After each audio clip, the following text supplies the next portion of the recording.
Estamos mais uma vez aqui, né? Junto com vocês que nos assistem pela Rede Amigo Espírita, o canal 5. Hoje estamos numa dinâmica um pouco diferente, que o nosso querido técnico, né, que é o nosso filhão, está numa viagem da escola, então o nosso colega vai nos auxiliar nessas duas questões.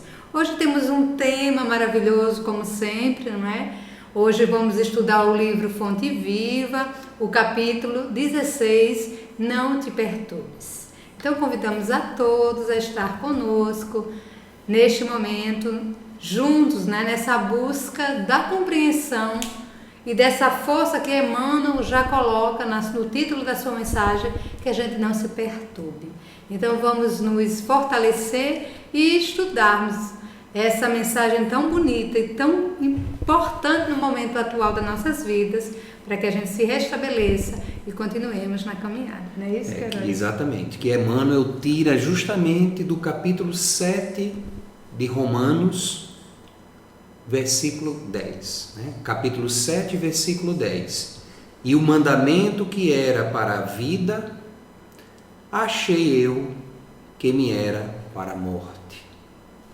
Bem interessante se a gente pegar assim, entende bulufas, né? É verdade. Mas aí vamos ver, Mary, o que é que essa carta tem mais ou menos a nos dizer, e o que é que Paulo quis falar para os romanos e para nós também, né? Que Emmanuel busca justamente nessa reflexão de perturbação. É muito interessante porque Paulo, né, vai fazendo uma reflexão sobre o que a lei causa no homem, né? Então ele começa no versículo 1 dizendo: não sabeis vós, irmãos, pois que falo aos que sabem a lei. Nós sabemos que Paulo era um estudioso, era uma pessoa que conhecia as leis daquela época, né? Então era um grande conhecedor, um estudioso. E por isso que ele diz: não sabeis vós, irmãos, pois que falo aos que sabem a lei, que a lei tem domínio sobre o homem por todo o tempo que vive. Aí ele faz um questionamento. Então ele vai trazendo, né? Assim, meus irmãos, também vós estáis mortos para a lei pelo corpo de Cristo, para que sejas de outro daquele que ressuscitou dentre os mortos, a fim de que demos fruto para Deus. Porque quando estávamos na carne, as paixões dos pecados, que são pela lei, operavam em nossos membros para darem fruto para a morte. Parece um pouco confuso a gente ouvindo assim, mas ele vai esclarecendo o que é que ele quer dizer com isso, com morte, com lei, né? Mas agora temos sido libertados da lei, morrido para aquilo em que estávamos retidos, para que sirvamos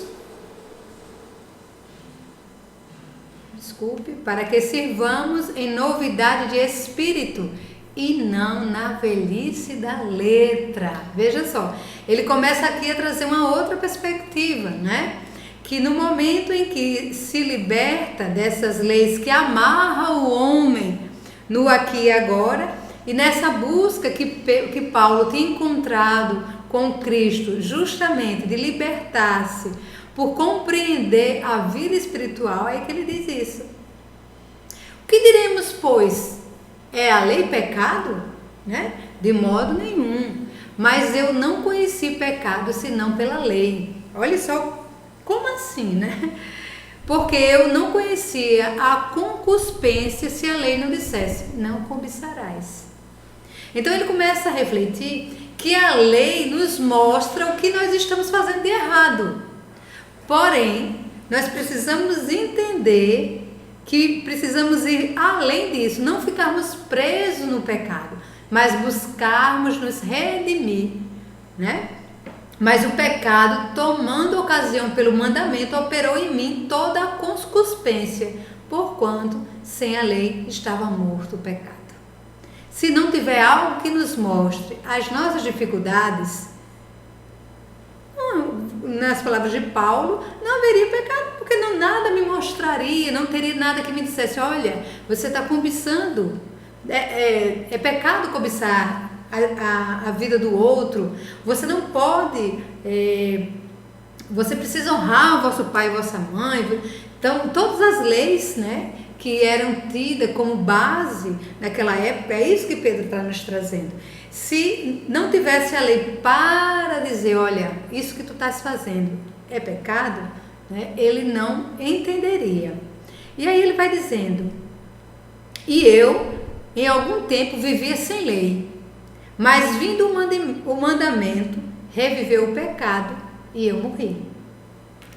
E no mandamento, e no capítulo, versículo 10, que é o versículo que nós vamos conversar, ele diz, e o mandamento que era para a vida, achei eu que me era para a morte.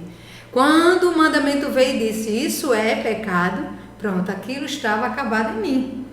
E eu só vi o que era o pecado, mas não entendia que aquilo, na verdade, não era bem assim. Aquilo traria uma possibilidade de mudança, porque o pecado, tomado a ocasião pelo mandamento, me enganou, porque ele me matou.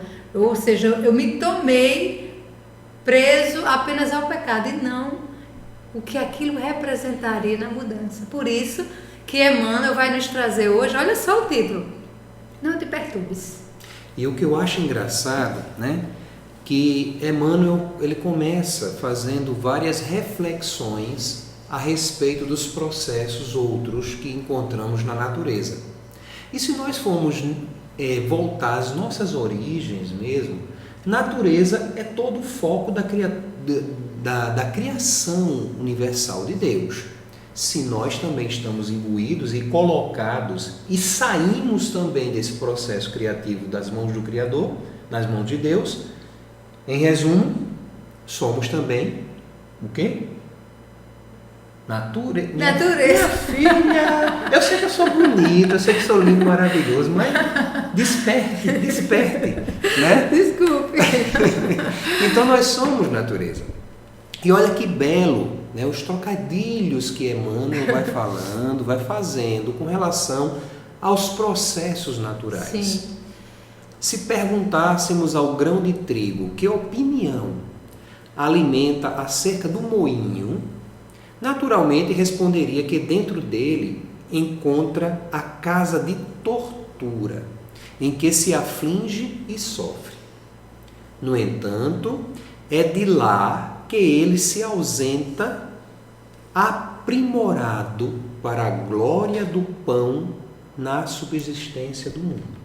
Uhum. A gente vê que quando Emmanuel ele simboliza essa pergunta ao trigo, é aquele trigo, como muitos humanos, incipiente, ignorante da sua natureza e desconhecedor do movimento que será processado e do que vai adivinhar a respeito disso, do processo que ele vai passar em vida. Isso não é semelhante ao que nós, muitas vezes, como quem diz a história, Marilourdes, Melry, né? Da história do sofrimento por antecipação, feito peru que morre de festa. Não é? Quantos e quantos não agem dessa maneira? Inclusive desenvolvendo doenças sérias, como problemas cardiológicos, problemas neurológicos, problemas de mais graves, inclusive, como câncer, né? Porque justamente as pessoas, elas por não entender o processo e por ficarem ansiosas e preocupadas demais com o que virá na frente, elas não se preocupam com o momento, com a resolução, com o trabalho. Elas antecipam a desgraça. E, obviamente, se eu estou visualizando, se eu estou antevendo, se eu estou no medo congelante, verificando e antevendo uma desgraça, qual você acha que será a resposta da vida? Não vai ser outra.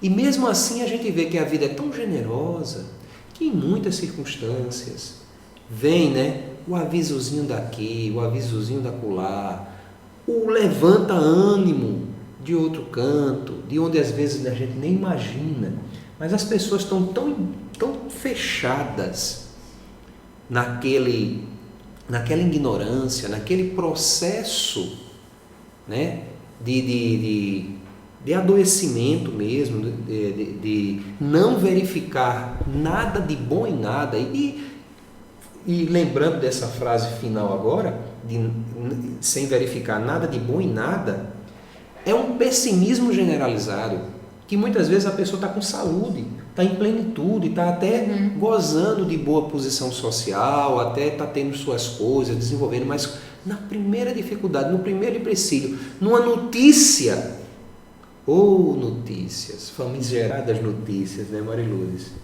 As pessoas já começam a alimentar um grande pessimismo. Obviamente, esse pessimismo, o que é que vai trazer para nós? Hein, Mary? O que é que vai trazer para a gente? Angústia, né? Desânimo. Depressão. Processos mórbidos dos mais diversos.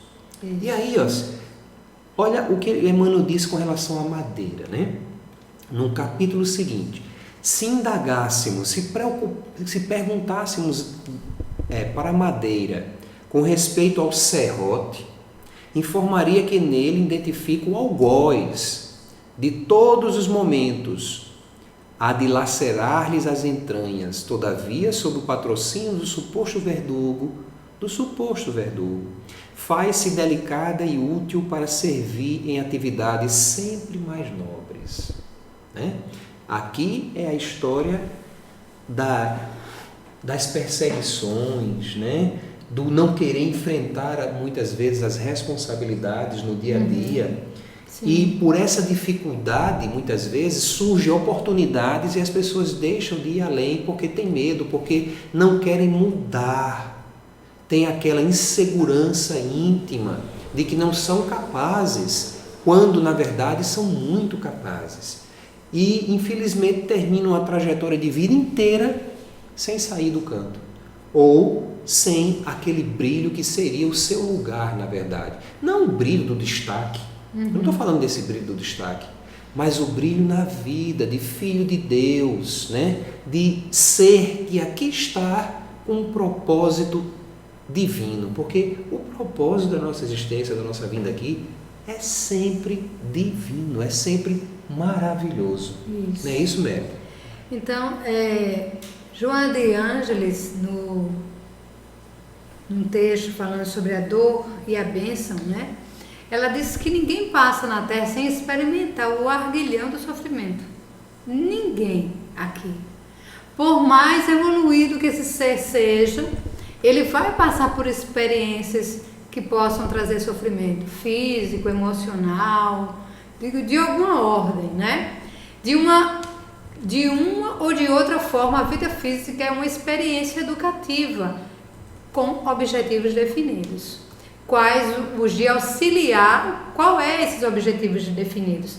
O de auxiliar o espírito a lapidar as imperfeições e aproximá-lo o mais possível da felicidade.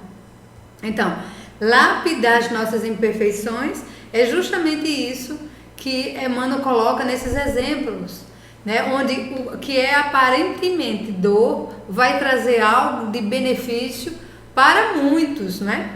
Por isso mesmo, no educandário terrestre, todos lhe conseguem as garras ferreteiam as carnes da alma, nas várias expressões em que a mesma se expressa: a ansiedade, as amarguras, as necessidades e dissabores, enfermidades e infortúnios, a fome, a carência. E outras são recursos de que a vida se utiliza para disciplinar as criaturas, propondo-lhe sublimação. Então, tudo que nós passamos, tudo, tem sempre um porquê e tem sempre um objetivo. E esse objetivo é sempre bom. Tem até um ditadozinho nessa novela das 6, né? que diz tudo de ruim que me acontece é para melhorar. É para algo melhor, né? Eita, muito bom. Porque, e até o título da novela é interessante. Eita, mundo bom. Isso. Então, o mundo é bom, né? A gente precisa descobrir isso e aceitar isso. Então, aquilo que aparentemente é ruim é porque vai trazer algo melhor, né? Então, o interessante disso, e que essa fala de Joana está muito coerente com Paulo e com Emmanuel, quando ela diz o seguinte: não te consideres desventurado, porque o sofrimento te alcançou, diminuindo a intensidade festiva de tua quadra de ilusões, que é justamente o que Paulo fala. Quando eu conheci a lei, eu vi que eu estava em pecado e eu morri. O que era a lei, que era para trazer para mim um caminho, eu peguei a lei pela letra, né? Que ele até diz isso. Quando se pega a lei olhando apenas para a letra, sem a amplitude, eu vou morrer. Porque eu vou ficar preso, eu não vou ver esperança, eu não vou ver vida, eu vou estar aprisionado à dor, ao sofrimento, que eu possa ser o causador, e aí vir a culpa e tantas outras questões. E ele diz, né, que realmente, em algum momento, algum ponto, né, ele vislumbra que estava errado. E assim somos nós, porque ele diz que achei que era para a morte, mas aí descobriu que era para a vida. Né? Então assim somos nós. E, gente, nós temos a grandiosidade da doutrina espírita a nosso favor. Isso não é pouca coisa, não.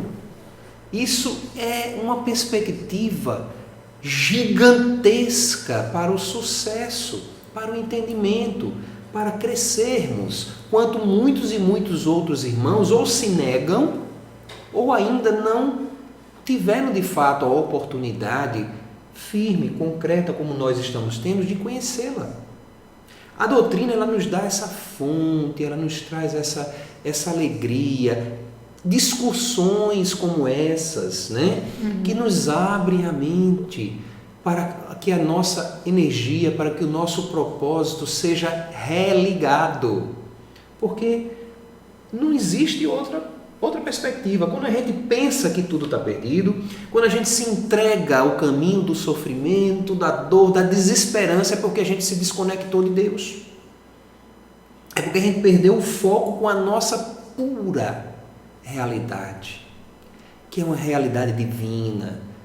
A nossa natureza sempre será, apesar de não ainda descortinarmos ou não acreditarmos veementemente, mas sempre será divina.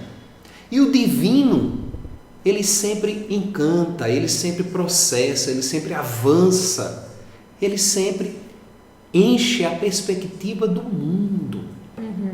Olha só, minha gente, ninguém está aqui absolutamente para sofrer. A dor e o sofrimento, em contrapartida, porque andam juntos, né? Sim. São muito mal entendidos, muito mal interpretados.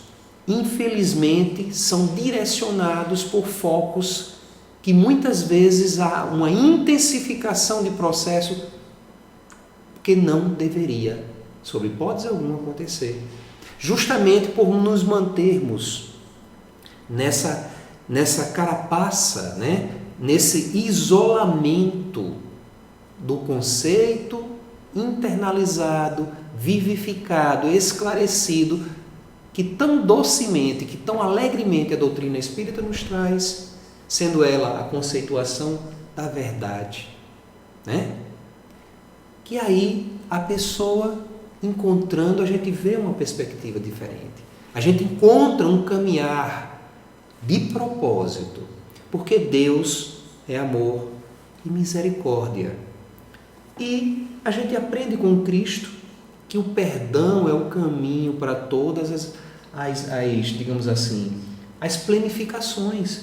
É o auto-perdão, né? Sim. É o perdão também alheio em si. Mas tem que começar por mim. É por isso que eu acho fantástico esses trocadilhos. A gente vê, cada parágrafo de Emmanuel, ele está trazendo um trocadilho a respeito, preste atenção, a respeito de um aspecto, de uma base de momento de vida do ser humano. Vamos ver o que é que ele fala na outra. Se consultarmos a pedra, com alusão ao buril, o buril é aquele instrumentozinho que o escultor usa para ir lapidando ela e transformando a pedra bruta em estátua, né? Então ele diz o seguinte: se consultarmos a pedra com alusão ao buril, certo esclarecerá que descobriu nele, no buril, o detestável perseguidor de sua tranquilidade, a feri-la, desapiedado dia e noite. Entretanto, é dos golpes dele que se eleva aos tesouros terrestres aperfeiçoada a pedra, né? E brilhante. Aí a história, né? Dos indivíduos que se acham perseguidos, que dizem que só tem inimigo em tudo, né? Que ao invés de procurar uma reconciliação, acabam entrando em discussão, em brigas, em intrigas. E gente, eu gosto muito dos ditados populares, Mary. E aquele antigo é a coisa mais certa do mundo, que é melhor um amigo na praça do que dinheiro no banco, dinheiro na caixa, né? Então, é por aí. Nós, se temos alguma coisa, se alguém até nos calunia, alguém nos denigre e a gente se entristece por isso, a gente se incomoda com isso, o problema é de fora o íntimo. Se a nossa realidade realmente está culpada, o que é que a gente deve fazer? Ficar com raiva porque foi descoberto? Ficar com raiva porque chegou o momento da verdade transparecer? De forma alguma. É evidenciar o caminho da reconciliação, né? É procurar o momento de ser verdadeiro. Porque cedo ou tarde, a gente sabe, a verdade ela aparece. E se é calúnia, paciência. Aí o problema já não é meu. O problema é do outro. Que a gente tem que, quem anda com a consciência tranquila, meu irmão, esse é senhor de si, não deve dar nada a ninguém e deve continuar reto no seu caminhar, né? Procurando o seu entendimento. E diante dos problemas de inimizade que vão surgindo, né? Procuremos compreender o porquê aquele indivíduo age daquela forma, daquele jeito, porque tudo é um momento, tudo é uma questão de despertar da vida. Eu só não posso entrar na mesma energia deletéria, deprimida e desesperada ou raivosa do outro. Isso. É isso, eu tenho que ter o meu cuidado e o meu caminhar.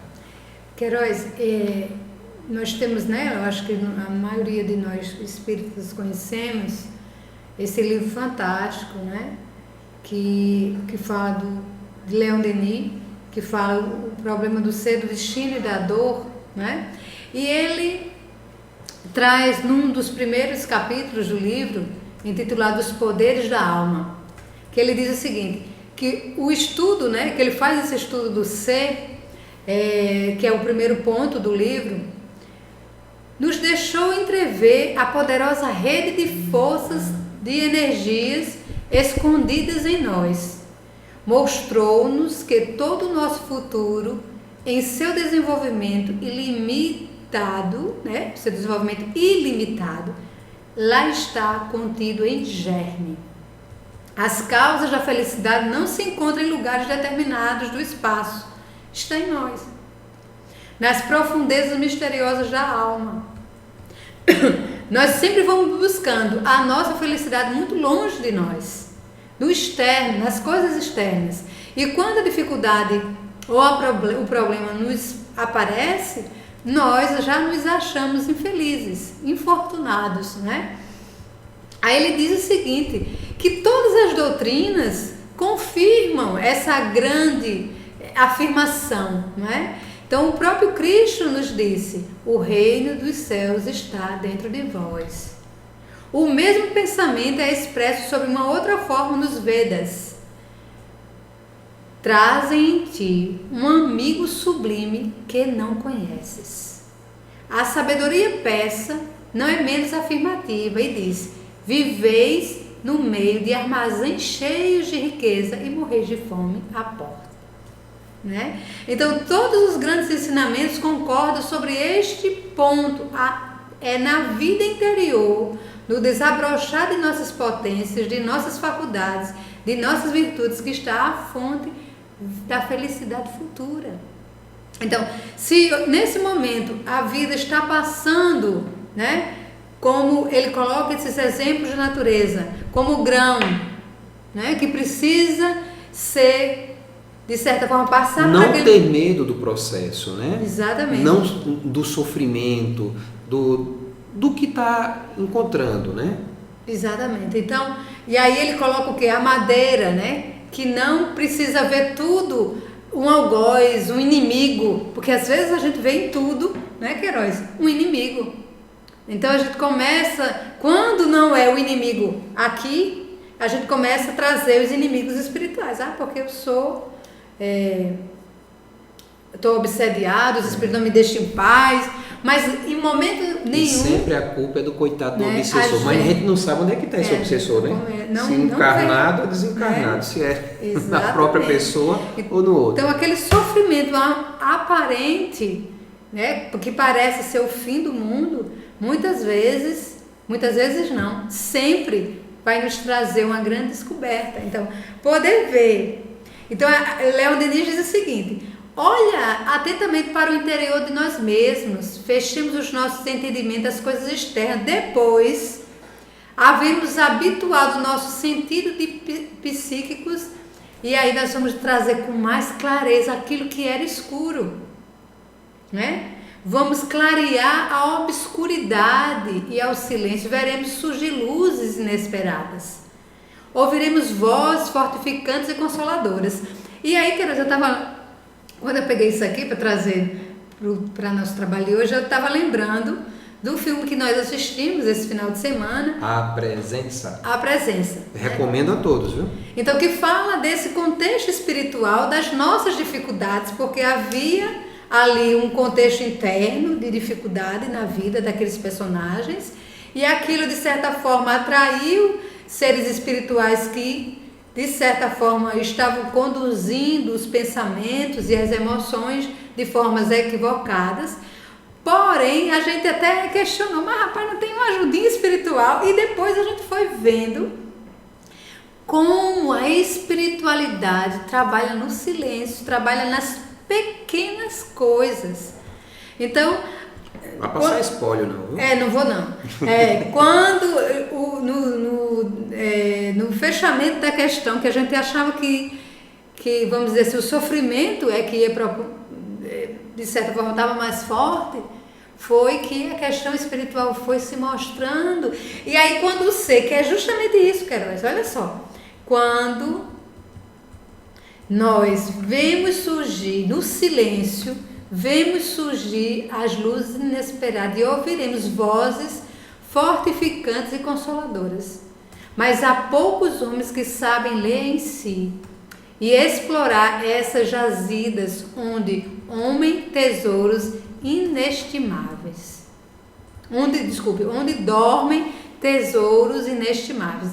E esbanjamos nossas vidas em coisas banais, ociosas, percorremos caminhos da existência sem saber nada de nós mesmos, dessas riquezas psíquicas cuja valorização nos proporcionaria alegrias inumeráveis. Então, meus irmãos, assim como diz Emmanuel, Queiroz, voltando aqui o texto, assim a alma, assim a luta. Peçamos o parecer do homem quanto à carne e pronunciará, talvez, impropriedades mil. Ouçamos sobre a dor e registraremos velhos disparates verbais. Solicitemo-lhes que se externem com referência à dificuldade e derramará o fel e pranto. Então, quantas vezes, hoje eu conversando com uma pessoa, a gente falando justamente disso, não é? De como nós vamos construindo ao redor de nós um campo de sofrimento. Por desconhecer, como diz Leon Denis, por desconhecer tamanho potencial que nós temos. Não só isso, essa forma também de encarar, eu não gosto muito desse contexto aqui não, de encarar a vida como um campo de batalha, um campo de luta. Isso, imagine a energia que isso nos traz, né? Sobre a ótica, né, da vida. Porque, tanto que eu brinco muitas vezes com as pessoas que a gente tem esse costume, né? Quando a gente está no trabalho, que alguém nos vê, diz, tá indo para a luta, né? Eu digo, não, eu estou indo festejar. Eu vou para farra, eu vou para festejar, eu vou para se me divertir. Porque, gente, é um aspecto de energia diferenciado que eu estou lançando para o dia que vai me acolher. Se eu, de fato, abro, né, aquela carranca e digo, rapaz, vou de fato para a luta, não vai ser moleza. Gente, prestem atenção, o que é que a gente está preparando, que energia a gente não está sintonizando para o nosso dia a dia. Com certeza. Não é? Também é fonte de desconhecimento. Isso.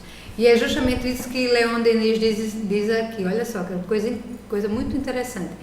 Que há na alma humana 2 centros, ou melhor, 2 esferas de ação e de expressão, uma a exterior. E o que é essa esfera de expressão exterior ou de ação exterior? Manifesta a personalidade, o eu, com suas paixões, suas fraquezas, sua mobilidade, sua insuficiência. Enquanto ele regula nossa conduta, o eu, né, a personalidade, teremos a vida inferior, semeada de provas e de males. A outra, a interior, a profunda, imutável, é ao mesmo tempo sede de consciência, a fonte da vida espiritual e o templo de Deus em nós. Olha que coisa maravilhosa. Olha só, vou repetir. Leon Denis é fantástico. Né? Vou repetir. A outra, a interior, profunda e imutável, é ao mesmo tempo a sede da consciência, a fonte da vida espiritual e o templo de Deus em nós. Somente quando esse centro de ação domina o outro, quando seus impulsos nos dirigem, é que revelam nossos poderes ocultos e que o espírito se afirma em seu brilho e em sua beleza. Fantástico, né? Então a gente precisa, meus irmãos, mudar o foco, não é? Porque a gente não deve se perturbar. Eu me lembro muitas vezes foi ótimo, né? Eu me lembro no livro Nosso Lar, naquele momento em que André Luiz tem o primeiro desdobramento, né? E vai ao encontro da mãe dele. Sim. Né? Que a mãe dele, a gente sabe, encontrava-se no plano superior mais elevado, né? Num plano superior mais elevado do que onde ele se encontrava na esfera do nosso lar. E aí ele começa quando vê a mãe, colo de mãe é uma coisa, né? E menino mimado já viu. E quem não é? Quem não é? Pode ter 50, 60, pode ter 40. Encontrou a mãezinha, meu amigo, a gente quer colo, né? E com André Luiz não foi diferente.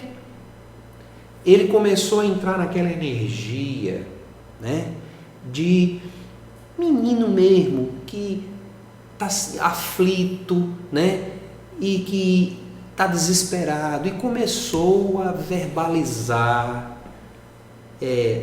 as coisas, as dificuldades. Tu lembras o que foi que a mãe dele advertiu a ele? Que ele não continuasse com aquilo. Mudasse aquele padrão de energia que estava fazendo-o perder tempo. E tempo precioso, olha só. Então, meus irmãos, botemos isso no nosso dia a dia, no nosso caminhar. Em quantas oportunidades que poderiam estar sendo redentoras, a gente não perdeu e continua perdendo muitas vezes tempo preciosíssimo, entrando em processo de perturbação. Porque por mais dificultosa, por mais comprometedora e difícil que seja aquele momento da jornada, é passageiro, é um lapso, é um momento que transpassou a gente só tem que se regozijar depois, a gente só tem que, superando, estar melhorando. E sempre é nesse processo um aprendizado que se completa e que traz, digamos assim, das suas entranhas, da sua base existencial mais profunda, algum alicerce, alguma coisa mais forte, mais viva. Porque esse é o aprendizado, esse é o objetivo. Não é para nos tirar do sério, não é para nos perturbar, não é para nos fazer cair. Ao contrário, a gente tem que enxergar tudo que nos acomete como uma oportunidade nova de nos fazer maiores, de nos fazer crescer. Né? Isso. Eu estava lembrando, Queiroz, você falando aí, eu lembrei daquela passagem que Haroldo conta em uma de suas palestras sobre o perdão, né? Que mostra uma história de Chico, que Chico tinha um cachorro, né, que ele gostava muito, e o cachorro estava um pouquinho doente, e Chico chegava muito tarde, porque a vida de Chico era doação ao todo o trabalho espírita, então ele chegava muito tarde em casa e ainda ia cuidar do cachorro. Tá lembrado dessa história? Lembro. E a irmã ficou com pena de Chico. A vizinha dele, na verdade, né? Ficou com pena de Chico com essa história desse cachorro e resolveu dar uma ajuda a Chico. E qual foi a ajuda que ela achou que estava fazendo de melhor? Matou o cachorro. E quando o Chico chegou, o cachorrinho dele, que ele amava tanto, né? Estava morto. E ele ficou tão triste, e logicamente, sabendo, e ela inocente, coitada, chegou e disse para Chico, na maior alegria que ele não ia mais ter que se preocupar, que ela tinha resolvido, né? Então, na ideia dela, ela tinha feito um bem, e Chico, logicamente, magoadíssimo, porque ela não tinha esse direito, né, de fazer isso com o animal que era dele, ele que tinha que decidir, ele queria cuidar desse bichinho até os seus últimos minutos. E passou um tempo e chega Emmanuel e diz que Chico, se eu não me engano direitinho a história, chamando a atenção de Chico, para que ele observasse que ao redor do seu coração estava uma penumbra, havia uma energia densa. E que ele precisava... E que inclusive não só estava prejudicando a saúde dele, como também estava prejudicando o trabalho. Os espíritos estavam tendo dificuldade de dar comunicação com Chico em virtude desse sentimento que Chico estava nutrindo e que estava literalmente isolando ele do plano maior. Exatamente, e que Chico precisava fazer alguma coisa, né? E aí Chico lembrou que uma das coisas que essa vizinha irmã mais gostava era de costurar, e parece que ela estava sem a máquina, e Chico vai e compra uma máquina e dá a ela. Na verdade, Emmanuel que foi que sugeriu, né? Foi, né? Pronto. Chico disse, mas Emmanuel, eu que tenho que dar uma máquina para ela. Foi isso mesmo. Aí Emmanuel disse, Chico, a receita é de Jesus, não é minha não. Foi isso, tá vendo? Por isso que é bom a gente ter uma memória, né, externa. Então, quando ele entrega o presente, né, a irmã, ela fica tão feliz, mas tão feliz, tão grata a Chico, que ele não tinha dimensão que do coração dela sai uma energia tão poderosa, que é a energia da gratidão, né? Que vai justamente descongestionando, atinge o coração de Chico e vai limpando. Logicamente, porque a energia da gratidão ao outro, né? Como diz, né? O amor cobre a multidão de pecados, e a gratidão é uma expressão do amor. Como tem outra oportunidade também, né? Daquela história de Chico, que mineiro, em questão de horário, é rígido, tufo no tufo, né? Não sei se agora modificou, mas sempre foi desse jeito. E diz que Chico já estava indo para pegar o trem. Sim. E um menininho atravessou no caminho dele. Tio Chico, e Chico, ai meu Deus, o trem está saindo. Aí Emmanuel apareceu para ele. Olha, só foi Emmanuel aparecer. Chico, ops. Aí Chico voltou, né, para conversar com o menino. Aí, meu filho, o que é que você tem? Tio Chico, eu queria somente lhe dar um abraço. E resultado, Chico perdeu o trem, né? E no processo lá de não entender, mas rapaz, eu não devia ter parado, ou não parava, aí Emmanuel disse, Chico, né? E, quer dizer, não foi naquele momento não. Passado o tempo, né? Logicamente, ele pegou o outro trem lá, chegou atrasado, mas chegou. Só que lá na frente, né? Chico teve um problema no coração, e que esse problema apareceu, mas foi sanado, né? E aí Emmanuel faz lembrar ele, depois de um tempo, daquele momento que ele teve lá atrás com aquela criança, com aquele momentinho que ele pensou que tivesse perdido. E Emmanuel esclareceu que naquele momento, aquele amor, aquele carinho, aquela gratidão daquela criança nele, deixou uma energia que possibilitou uma melhoria no seu processo cardíaco. Que lá na frente, quando ele foi acometido da sequela, não me lembro se foi angina e tal, naquele momento o tratamento foi mais aliviado, foi mais suave. Por quê? Porque ele tinha recebido aquele tratamento lá atrás. Aí eu pergunto, quantas e quantas vezes a gente não diz que está sem tempo, a gente atropela o processo de auxílio, deixa de realizar o bem, e quantas, sem dúvida, quando a gente faz isso, quantos benefícios e de que natureza a gente não perde.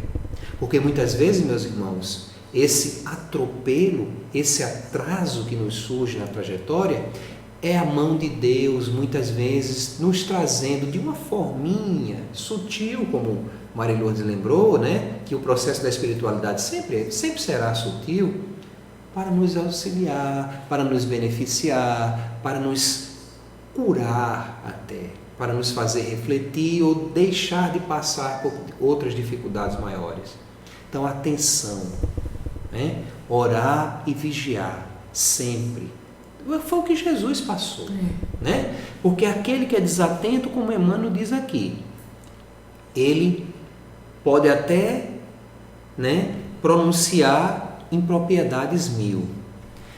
Quando a dor e os disparates, né, da verbalgia surgir, muitas vezes aquelas pessoas podem se sentir que estão se engolfando com fel, né, e choram, né, de desespero, de tristeza e de dor. Mas aí Emmanuel diz, contudo, é imperioso reconhecer que do corpo disciplinado, do sofrimento purificador e do obstáculo asfixiante, o espírito ressurge sempre mais aformoseado. Olha a palavra que Emmanuel surge. Mais robusto e mais esclarecido para a imortalidade. Para a imortalidade. Para a imortalidade. Mais esclarecido para a imortalidade. Ou seja, o ganho que ele vai ter no tempo, com relação àquela vivência de momento, um instantinho de nada, um cadinho, como se diz a história, um cabelinho de sapo de momento, né? Diante da eternidade. O ganho vai ser diante dela, da eternidade.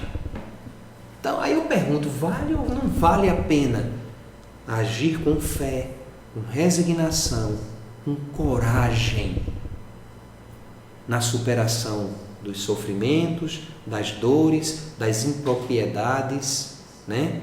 Dos disparates, ou seja, dos comezinhos, vamos dizer assim, para não dar muita relevância ao que não presta, né? Do nosso dia a dia, das coisas que vão nos surgindo.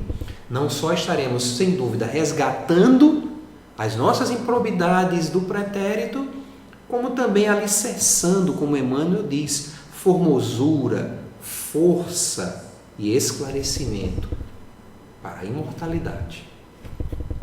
É besteira? É maravilhoso, isso é doutrina espírita. E ele diz mais, não te perturbes, pois, diante da luta. e observa. O que te parece derrota, muita vez é vitória. E por que não dizer sempre, né?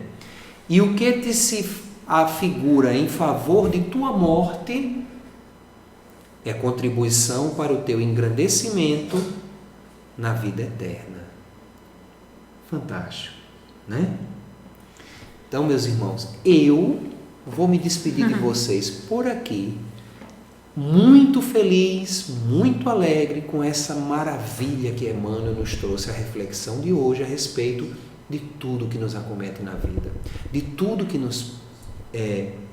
que sofremos, entre aspas, dos reveses da vida, mas procuremos manter sempre a nossa quietude, a nossa base, no mais que pudermos, de serenidade. Procuremos colocar, como Leon Denis falou, o processo forte da vontade para impulsionar a realização, a solução. Se possível, busque ajuda. Se possível, vá atrás do amparo, mas jamais se petrifique, jamais esmoreça de vez. Vença, né? Ajuda-te, que sem dúvida o céu te ajudará. Um beijo no coração. Marilourdes vai fazer as considerações finais dela e eu vou pedir licença, porque hoje eu estou na gravação e transmissão. Vou me despedindo de vocês. Até semana que vem com mais uma Página Aberta. Fiquemos com Deus. Melry, é contigo. E eu vou saindo. E assim, meus irmãos, após esse ensinamento grandioso de Emmanuel, que nos faz refletir sobre a importância do nosso olhar consciente para as ações do dia a dia e compreendendo que estamos numa grande escola chamada Terra e que o nosso objetivo é o aprendizado em todos os seus aspectos para que possamos voltar realmente para a vida espiritual com a nosso trabalho realizado. Criemos com certeza a confiança de que a força está em nós de superar as adversidades do dia e que Jesus é conosco. Que a paz e a luz possam estar em todos os lares e que Jesus nos ilumine. Boa noite, ficamos com Deus.